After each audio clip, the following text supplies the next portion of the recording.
Have you ever taken a risk that paid off in your personal growth journey? It's actually genuinely important to learn to fail. Like, being able to fall forward is so extremely important. Let me just say this, you gotta know your audience. Hey, keep an eye out for the golden star later in the video. Spot it and comment the time that you saw it and you'll get a shout out in the next video.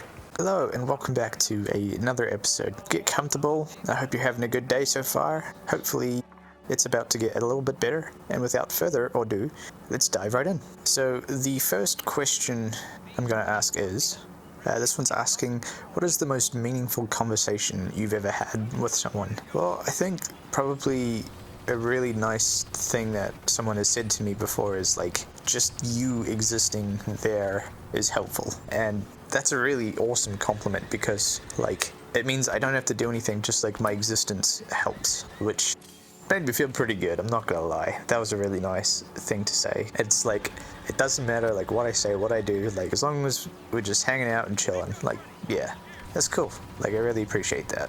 That's probably something that was just meaningful within that moment, I reckon.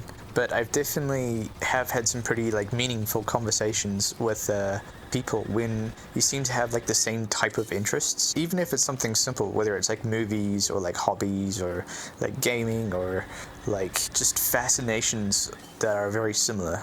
I think that's when I tend to really like click with people, I would say, because then we both kind of lock onto this like topic and then we just kind of like totally nerd out about it and just like dive into it.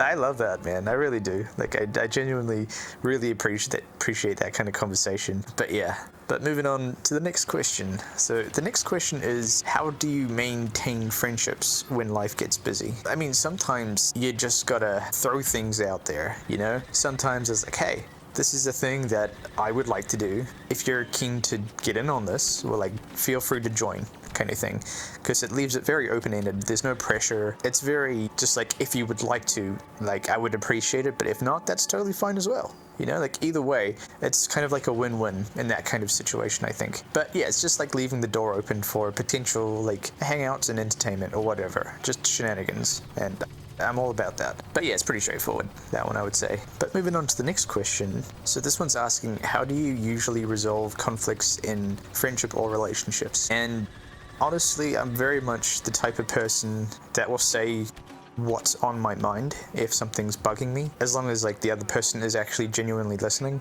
And it kind of goes both ways though, because like sometimes people just want to rant and they just want to get it out and they just want to express their frustration, which is actually a lot more common than you might think. Yeah, even just at my last job, it's just like sometimes people just need that just to get it out moment kind of thing. But for example, if something's bugging me, even if it's a really difficult conversation to have, I will be careful with how I word things, but as long as I do get the point across, I think is something that I'll tend to do a lot.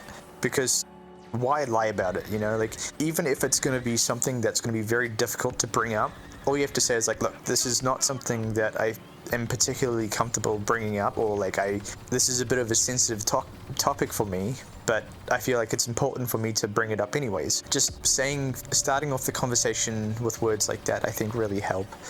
Just to kind of prepare the person for what you're about to say, instead of kind of just diving right in and just dropping all this unexpected thing, and then it's like, whoa, I just feel cornered out of nowhere, you know? So yeah, I think that's a really important thing. Being able to communicate effectively is very important, like within friendships and relationships, I would say. It's absolutely key. Like, it really is important to keep that feeling of honesty, and also just like, hey, I'm gonna say something that might really annoy you, so be prepared that this is coming out from my perspective, but it's something that I really need to just say. Because think of it on the flip side of that. It's like, if something was bothering someone else and they just didn't say anything about it, and then they just explode out of nowhere, it's just like, well, where is this coming from, you know? So it's better to kind of mention it, at least. Just state that it's a difficult thing to bring up because it's a very sensitive topic. It might make the other person angry, but I would prefer for you to to know. I would rather be honest with you and risk like hurting you a little bit in the pursuit of like being truthful with you, kind of thing. Yeah, I don't know. I just really do prefer honesty and to have those real conversations. And it sucks, and sometimes it hurts, and sometimes like it's just not a fun situation to be in. But the worst thing is just feeling this person lie to you, to your face, especially when they know that you're lying. Like, yeah, because you just like you start to think like, well, who do you think I am? You know, like how dumb do you think I really am? You know, and it's really insulting, and it's kind of rubbing salt within the wound by not being honest about it. But also, you do have to also evaluate it in the sense of like, am I overthinking this as well? You know, is this really an issue that needs to be solved, or is this just how I'm feeling within this particular moment?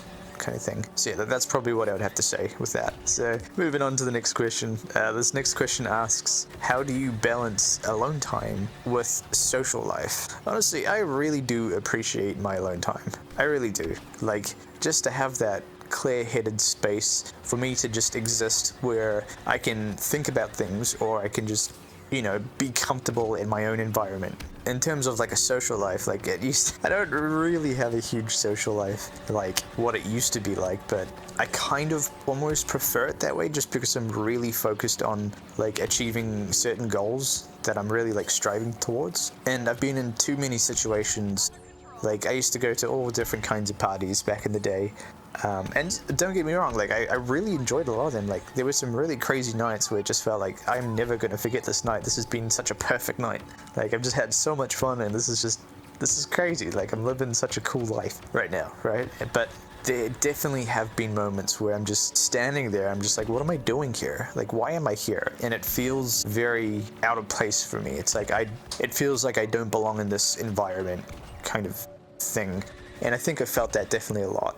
Like, especially like going out to clubs and stuff. Like, totally fine, no judgment. And yeah, I've done that plenty as well. Like, but there are definitely moments where I'm just not really feeling it, you know? And I'm just not in the mood. I just would prefer to be in a more relaxed, chill environment rather than like high energy and like lights flashing everywhere. But on the other side, like, don't get me wrong, I've had some really amazing nights. Like, I remember when I went to Australia on this like Kentucky tour, and you basically travel on a bus with like 30 people and kind of tour parts of Australia.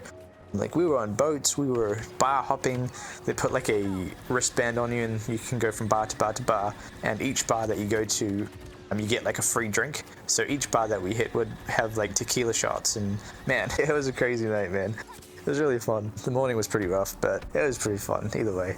But yeah, I don't know. Nowadays I'm all pretty chilled out, and I'd rather listen to some like chill music and just kind of vibe out, or just be hanging out with the flag, just watching some TV shows or whatever. You know, that's more kind of my speed nowadays. But moving on to the next question. So this next question's asking, how do you choose which stories are worth telling? Let me just say this, you gotta know your audience. Because it's the same thing with jokes. Like, some stories just will make people feel uncomfortable, and some stories will really, really invite people in, like, depending on who they are as a person. So you kind of have to make that judgment call of like, for example, if I tell this joke to this person, is this gonna have a good chance of making the person kind of smirk or like giggle or like laugh or whatever? Because if you don't know if the joke is gonna land or not, like, I mean, I guess like try it out, always test things out, I suppose, but I mean, don't tell a religious joke to like a religious person kind of thing. You know, you gotta gauge your audience, make sure that like the topic doesn't conflict with their potential beliefs that you think that they might believe, you know? So yeah, know your audience. Like, when you have people that you kind of know their humor, that's when it's really fun. That's when you feel like that you don't really have to have much of a filter on, and you can just say whatever, no matter how ridiculous it is, and you know it's going to be like, oh yeah, nah, I get you, and it's kind of accepted within the group, I guess. But moving on to the next question. So this next question is asking, what hobby gives you the most mental clarity? Well, I would definitely say video logging, but I have mentioned that a lot, so I'm gonna go with this one instead. Obviously, video logging is extremely helpful for me, but I do own this like electric skateboard thing that I bought. The brand is called Evolve. They basically just make some battery-powered skateboards. To put it at its very basic state, well, at the most basic term that you can use for it. But yeah, you've got a little controller with a trigger, and then also another trigger on top, which is your brake.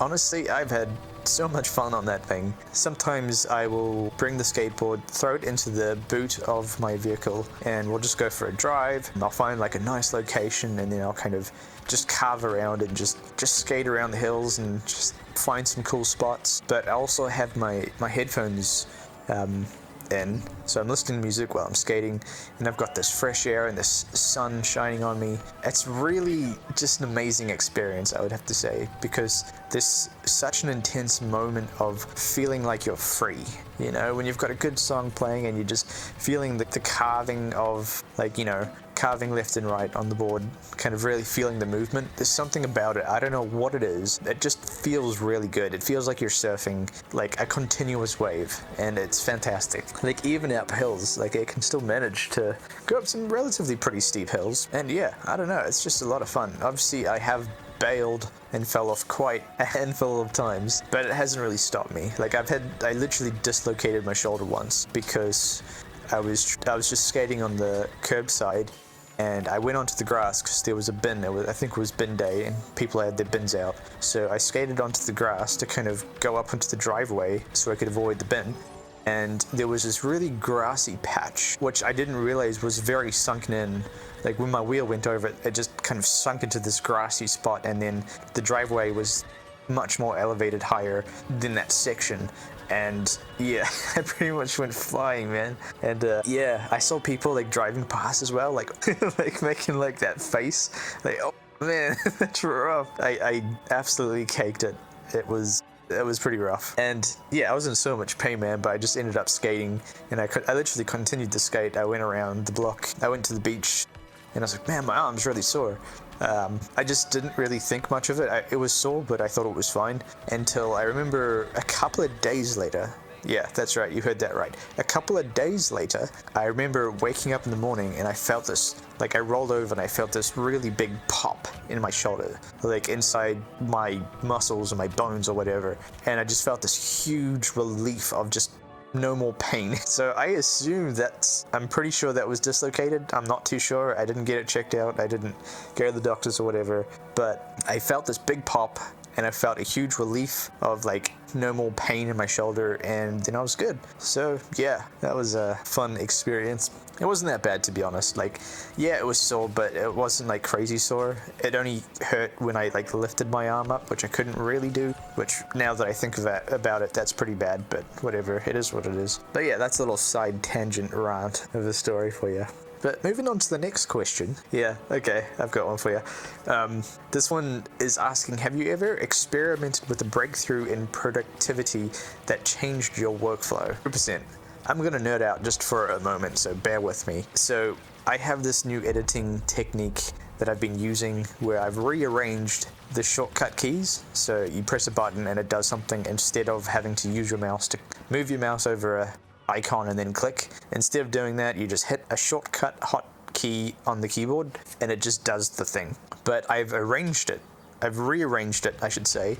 So when I use my pointing finger, and then I use my middle finger, then my ring finger, then my pinky, in that order, and it just edits and does the thing that I want it to do, but exceptionally quickly, on such a insanely quick time frame. Normally it would take like a certain amount of times, like, you gotta click this button, you gotta press that button, you gotta kind of look around, and then you gotta zoom in and do whatever. But I've got it so down now where I literally just 1, 2, 3, 4 with each finger, like hitting the keys, and it just does the thing that I'm trying to get it to do. Man, I'll tell you right now, that has just been such a huge time saver, and it's increased my workflow, like, time so much better. I don't even know if that sentence makes sense, but hopefully you get the gist of what I'm poorly trying to explain. But yeah, I don't know, there's something very satisfying about having it set up perfectly in the way that you want it to be set up, and then almost practicing it, because it's such a repetitive motion, and it just feels really good to just be able to do it so incredibly quickly,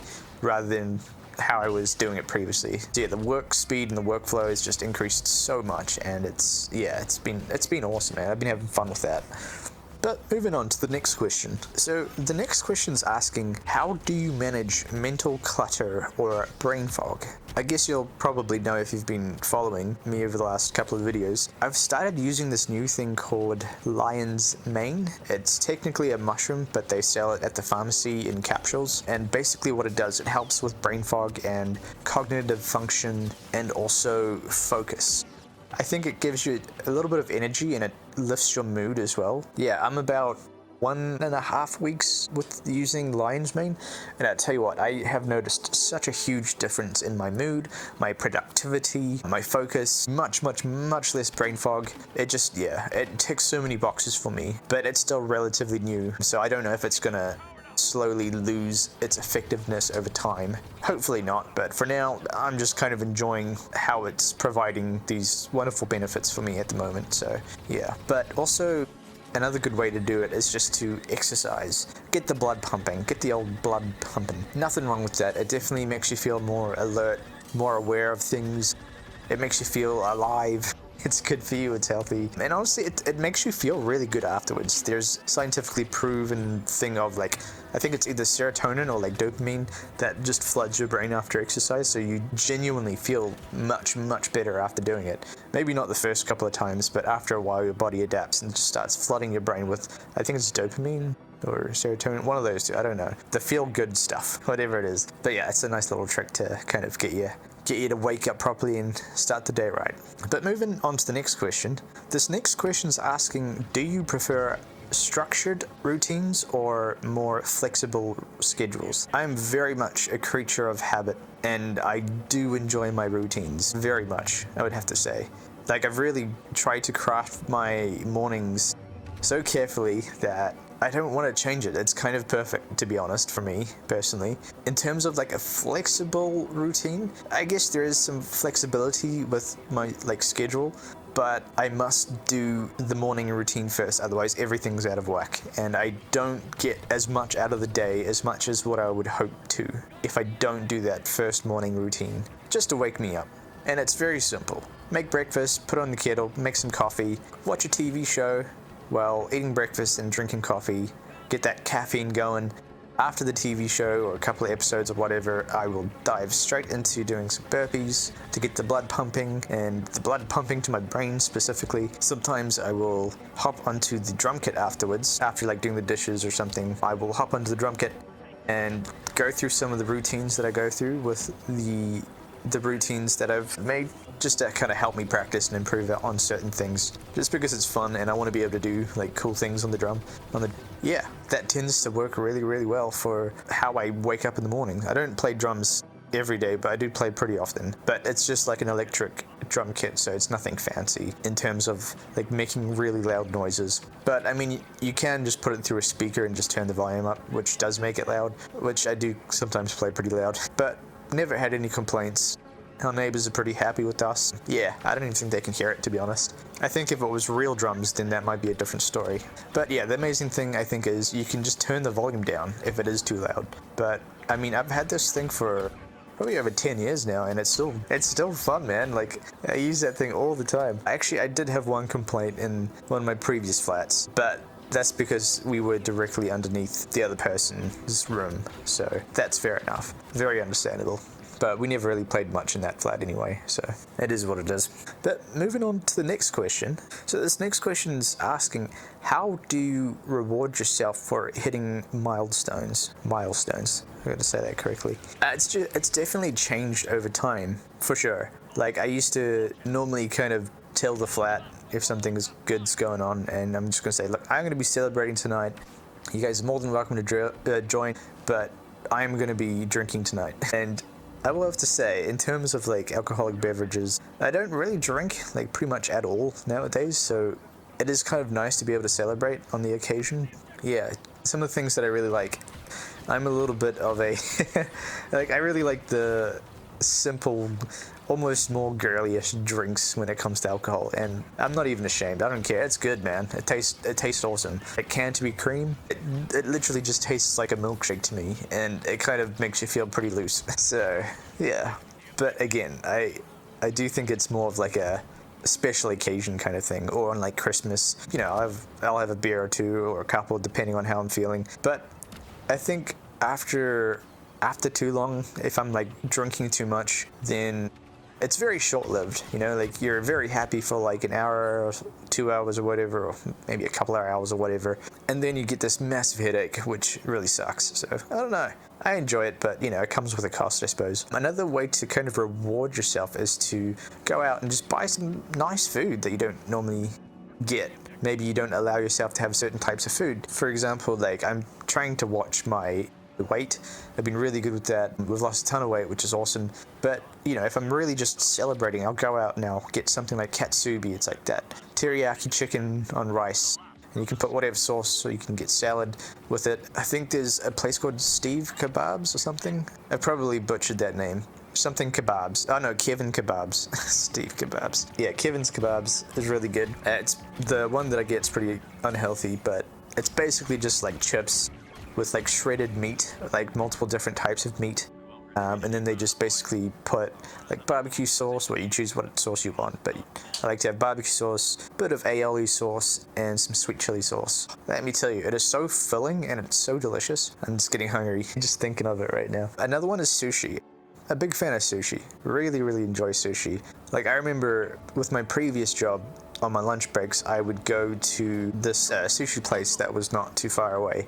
And I went there so often, man. They literally knew me by name, so every time I walked in, they'd be like, hey, I'm not gonna say my name, but they'd be like, hey, it's you. And then, yeah, it's kind of like, wow, do I really come here that often? Like, damn, man, it's kind of awkward. But anyway, yeah, sushi's really good. Even some of the just like shredded chicken with aioli. It's either aioli or like mayonnaise and that teriyaki sauce they put on there. Oh, it's so good, man. It's just so good. But yeah, huge fan of the sushi wraps. You get like the avocado one, you get the crispy chicken filled ones. The tuna ones are really good as well. Yeah, man, I'm hungry. But anyways, moving on to the next question. This next question's asking, have you ever taken a risk that paid off in your personal growth journey? Man, very much so, man. Sometimes the only way I can do things is to just dive into it, because I just have to fully commit, otherwise I know I won't commit to it. Like, I can't half-ass it. I have to just dive in with most things, I would have to say.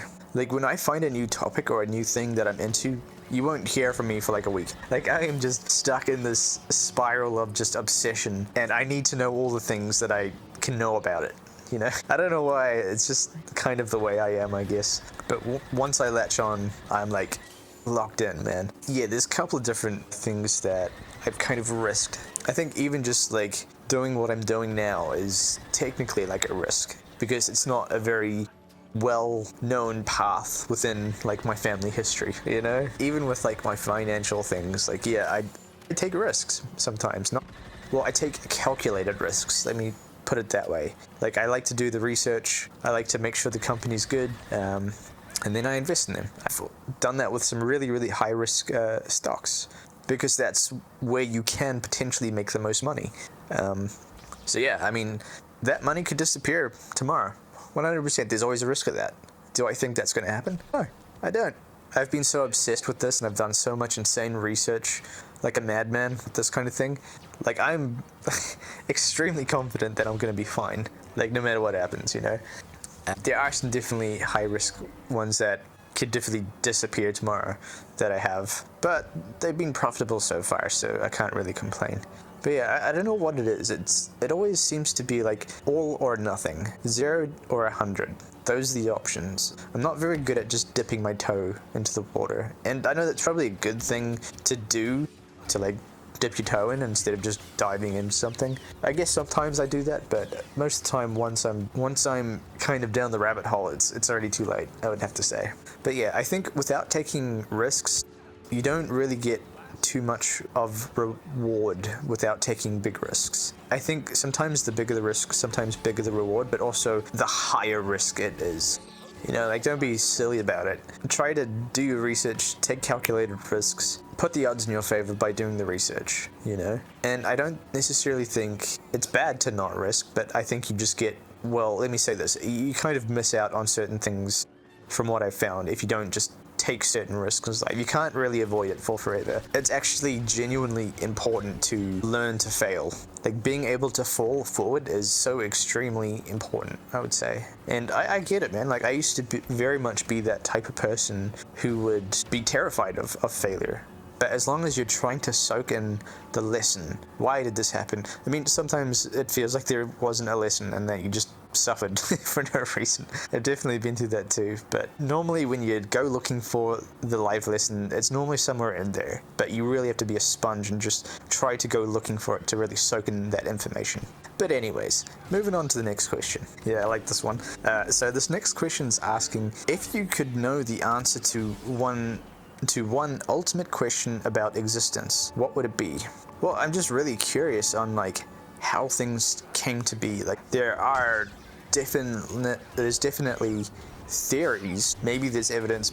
To really know for sure, you have to kind of dive down that rabbit hole. And even then, it's really difficult to confirm that this is 100% what happened. Also, like the fact of just time existing since infinity, I don't know, that's wild. I really struggled. I think anyone would kind of really struggle to kind of wrap their mind around time just infinitely existing constantly. You know, that in our minds, it feels like there has to be a start and there has to be a finish. Because that's all we know. Those are the rules that we live by. So how can something just exist without a start or a finish, you know? That's just wild to me. So yeah, I guess I want to know, like, if I could watch like a fast-forwarded version and slow down at certain points of like how we came to be, you know, and how we came to be and how we are now. That'd be pretty cool. Like, yeah, in terms of like the question of like, why are we here? I think we just are here. There might not be specifically like a purpose. I think we as a species are kind of trying to give ourselves purpose by improving things and making things better, which is really awesome. And I don't think that's a bad thing. I feel like it's kind of like, look, you exist, you're here, just do whatever. I feel like that's really what it comes down to, you know? You can choose to live your life the way that you want to live your life, you know?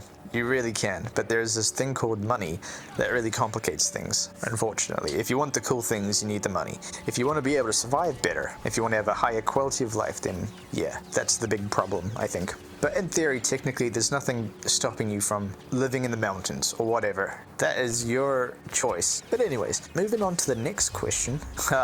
That's it. It's kind of an interesting one. So this one's asking, do humans act more out of reason or emotion? I think emotions are definitely something that have a huge factor in the equation. Me specifically, I prefer reason. Like, there needs to be a reason why I'm doing the things that I do. It feels like it gives me purpose. But I definitely know a lot of people that tend to live by just going through the emotions. Not necessarily a bad thing, you know? I definitely used to be that kind of person where I would live my life just through the way that I felt, instead of like logical information and like truly tested, like time-tested, verified facts. But again, you do have to filter in what you believe and what you don't believe. But yeah, let me ask you this. Would you rather live without emotions and have pure logic and reason or whatever? Or would you rather be emotional person and live like that? I don't know. I tend to lean more towards like logical and reasoning thinking. I think that's probably what has helped me a lot in the past, which is probably why I say that. And I almost guarantee there is a lot to learn from emotions, and maybe it's like a human instinctual thing that we might not be aware of that I could learn, like through emotions, for sure. I think that probably is a thing, but I'm very much a person of like, what is the most effective thing? How can I implement into my life? How can I implement successful habits and mindsets and proven information? How can I implement that into my life? I don't know, that's just the way I am. This is an interesting one. So this next question's asking, would you sacrifice comfort for a chance at greatness? Honestly, I think I prefer comfort, if I'm really honest with you.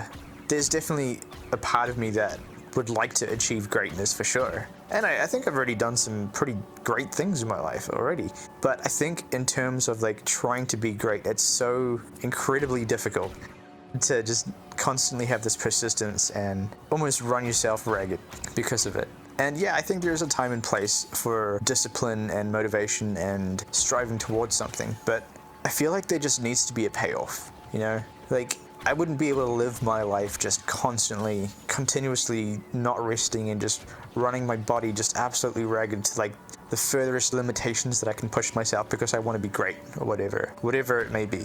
Just really pushing yourself to excel. I mean, there's nothing wrong with that, but just that without any kind of payoff, I don't know, that's pretty rough. I think from what I've noticed in certain people that tend to be really great is they do seem to have some kind of obsession with their craft. Like, to be the best at something, I almost feel like is almost unhealthy in certain ways. Like, to be the best, you have to be constantly working at that thing without taking barely any breaks because you're trying to get an edge and you're trying to improve and you're trying to have the best advantage over everyone else, you know? And I don't know, I think that might be a little bit too far for something that I would hope to achieve. Because you definitely have to give up a lot of comforts if you're going to be great, I would have to say. But there's nothing stopping you from having a good balance of that. Like, yes, having goals that drive you and practicing your craft and really working on it, there's nothing wrong with that. I do that. That's kind of a lot of what I'm about, right?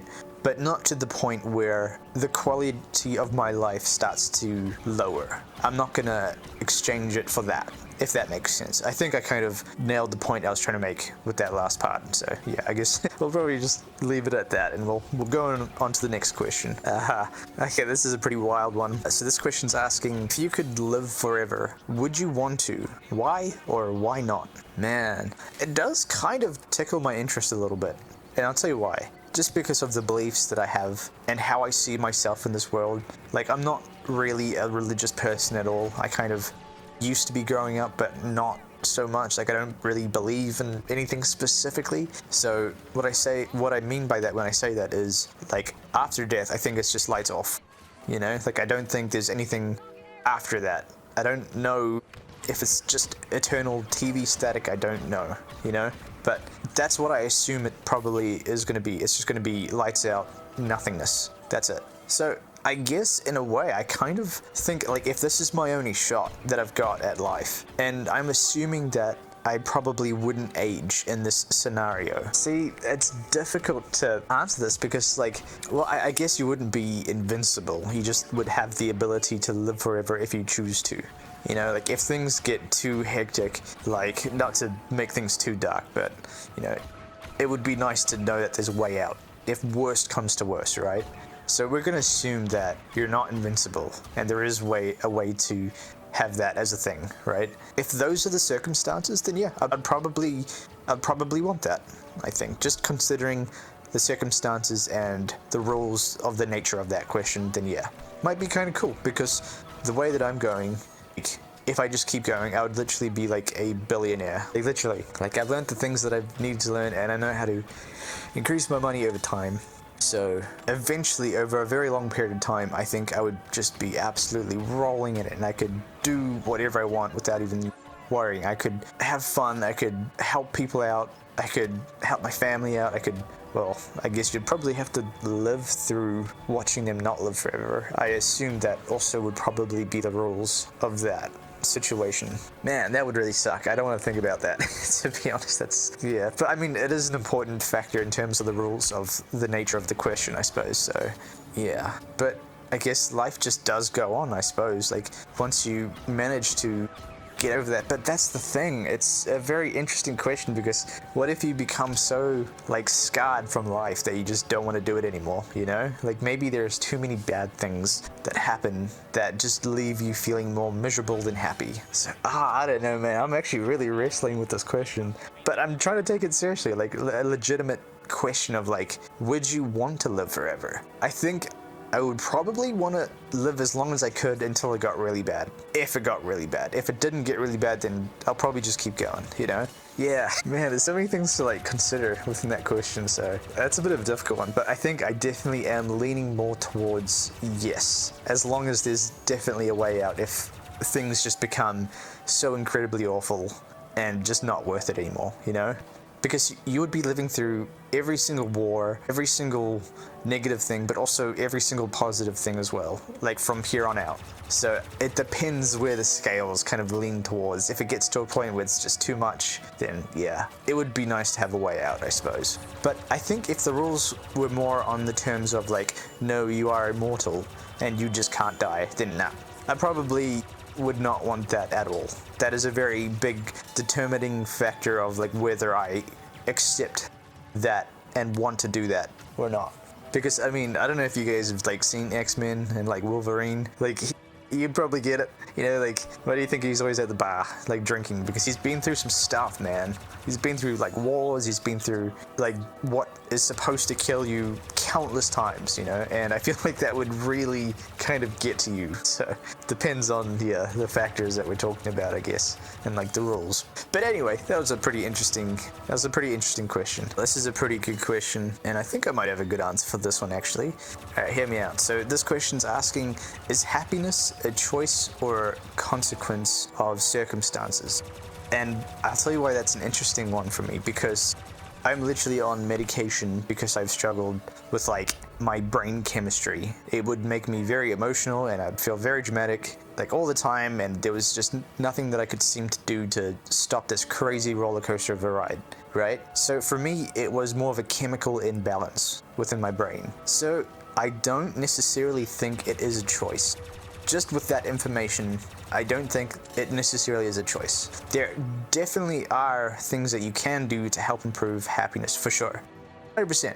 But from my own personal experience, it was not something that I could just give myself. It was not something I could just solve. It wasn't something that I could ignore. Yeah, but 100% there are multiple things that you can do. That there are certain pillars that if you work on these certain pillars, they do tend to make you happy. And again, that's the whole life balance wheel thing. If you don't know about it, check it out. It's really good. But yeah, I think that's probably how I would have to answer that one. But moving on to the next question. So this next question asks, how do you define success for yourself beyond money or recognition? I think that's a good question, because I think that's what people think success is like money and recognition.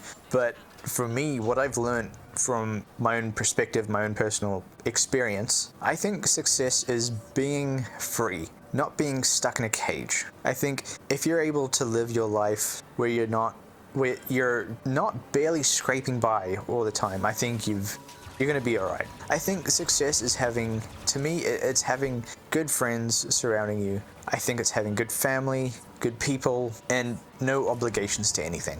That's what I think success is, I would have to say. If we're excluding the money and recognition thing, that would probably be the best I could answer that one. So we're gonna go with something slightly different here. I'm gonna leave you with a quote. So this quote is saying, success is not final. Failure is not fatal. It is the courage to continue that counts. And that's a quote by Winston Churchill. And with that being said, I just want to say, if you've made it this far, I just want to let you know, like, I really do appreciate you. It really does mean the world to me, having people just listening to my rants. Maybe you don't get something out of it, maybe you don't. Maybe you just get to chill out and relax and unwind at the end of the day. Either way, I really appreciate you. Hopefully I could make your day just a little bit better, and hopefully I can see you in the next video. Cheers!